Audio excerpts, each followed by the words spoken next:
Sleep deprivation is not a love language. A Hubert and Ferdinand story. Written by Michi. Read by Arashi. During his days in the officers' academy, Ferdinand had been able to fall asleep easily.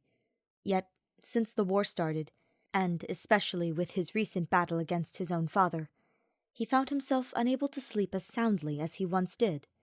Most nights ended up like tonight. He would lay atop the small cot in his tent for what felt like hours, tossing and turning as he tried to steer his mind towards sleep instead of the upcoming battle and the list of responsibilities he would need to tend to tomorrow. Alas, his efforts were in vain. It felt fruitless to attempt to sleep when his mind was occupied, so he pulled himself from bed and threw on his boots and a cloak before heading on a walk around the camp. He hoped that the fresh air and a bit of exercise would finally tire him. He strolled through the silent camp and admired the glimmering starlight above, the orchestra of crickets that played ceaselessly around him, the low murmur of the distant fire, and the soldiers sitting beside it on lookout duty. There was a sort of serenity to it all, and though he knew it wouldn't last, he was glad he could experience a bit of respite.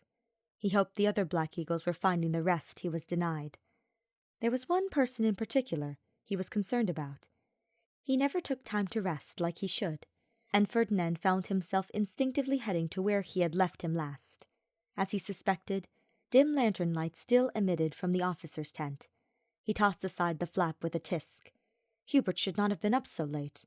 Of course, Ferdinand was no better, but at least he had been trying to sleep. Upon entering the tent, however, his argument died on his lips.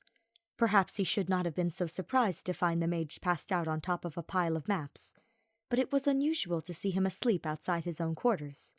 He often had a tendency to hide his exhaustion with a quick blinking of his eyes or a roll of the shoulders, and excused any yawn with the notion that he was simply getting bored of staring at papers all day. The sight drew a fond smile to Ferdinand's lips. He made his approach quietly, so as not to wake him.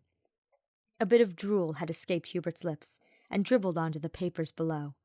Ferdinand briefly considered teasing him for this when he awoke, but Hubert would likely already be embarrassed that Ferdinand had found him here. Still, it wasn't every day that one found the minister of the Imperial Household taking an impromptu nap.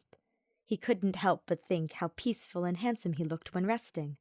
The tension in his shoulders had fallen away, and the scowl that he normally donned had all but vanished.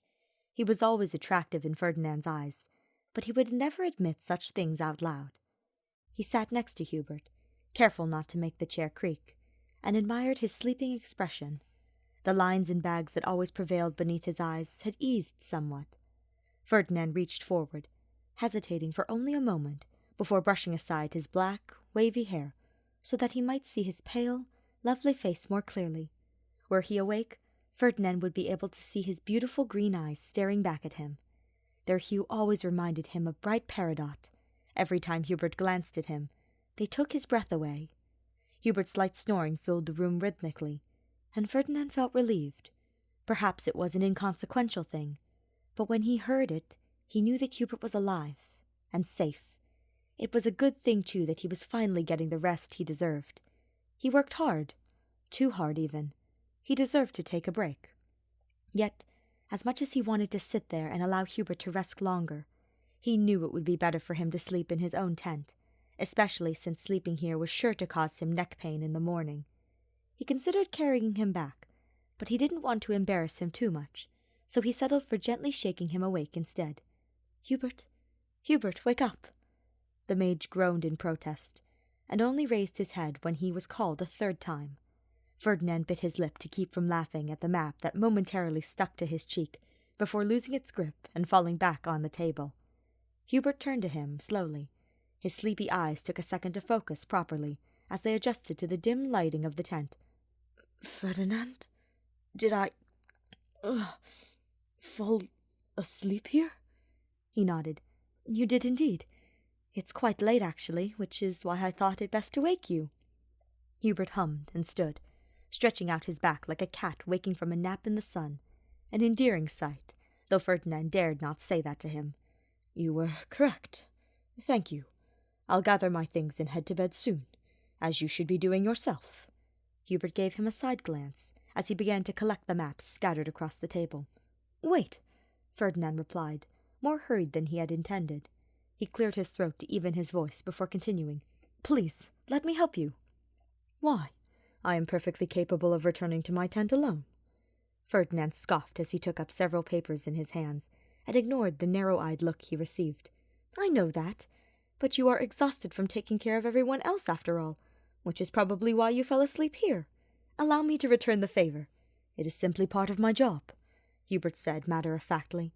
He dove for the maps in Ferdinand's hands, but Ferdinand was quicker and yanked them from his grasp. He hid them behind his back to protect them. Hubert rolled his eyes. "Come with me, then, if you must. But if you are going to follow me like I am some damsel in distress, then I request that you at least allow me to hold my own belongings," he demanded, eyeing the papers in Ferdinand's hands. Ferdinand paid his exasperated tone no mind as he handed him the maps and followed him out of the tent. "I am worried for you, Hubert. You have been running yourself ragged recently.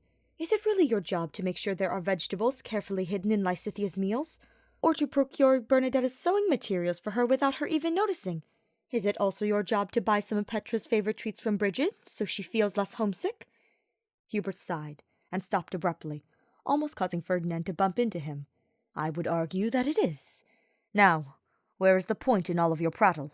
You're not taking enough time to take care of yourself. I am too. Is that so?" he asked, as he placed a hand on his hip. "When? Between helping Caspar train, going shopping for ribbons with Dorothea, taking notes for Linhart when he missed this morning's meeting, and reviewing the strategy for tomorrow's battle with Edelgard and I don't see when you could have had the time."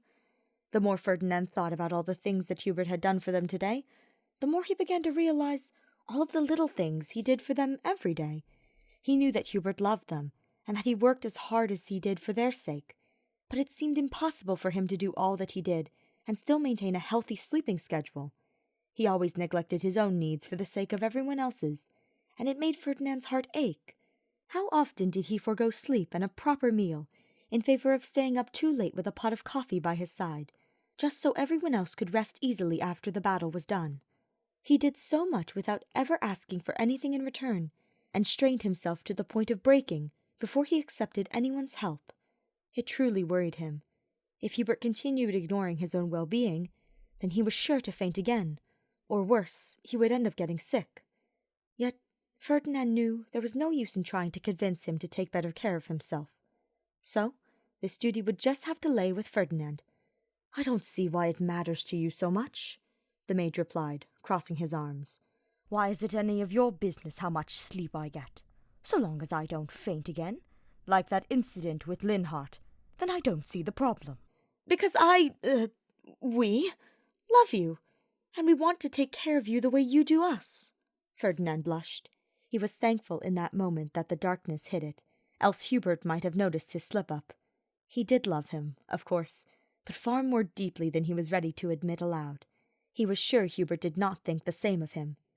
Hubert was quiet for a moment, regarding Ferdinand with an expression he couldn't quite read. Then, in a voice almost too quiet to hear, he said, "Perhaps I am somewhat exhausted." "See? Was that so hard to admit?" Hubert chuckled at this, deep and rich, in that way that always made Ferdinand's heart skip a beat, and, for a small moment, he felt breathless. "More than you know." Ferdinand smiled at him and reached towards the papers in his hands. "Please, allow me to carry them for you." "Very well," he acquiesced and handed him the documents. The end.